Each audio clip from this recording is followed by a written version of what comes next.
People, welcome everyone to channel. I just assess you. You know what? No, I am no kilometer north. No kilometer in Niger, just only from Aceh.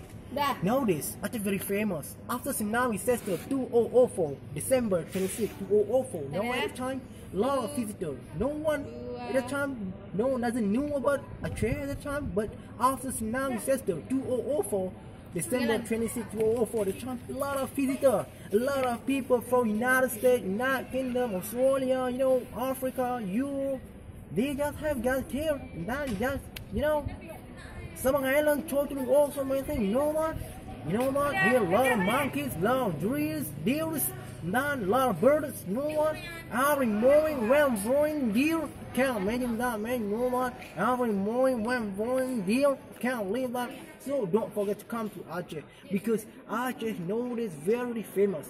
As I said just now, I am a tourist guide. I can bring or I can guide every single one people tourists, not only from United States, not Europe, and then I got a lot of friends who can speak their languages: Russia, French, Turkish, and then Spanish, and then Mandarin, and then Japan, Russia, many things about Arabic, Korea.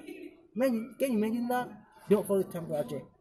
We are ready to fight or to fight. We are already to can bring and then are ready to prepare for our languages can speak with foreign people. Thank you for watching my video. Alright, don't forget to come to Indonesia and Aceh. Tata for now.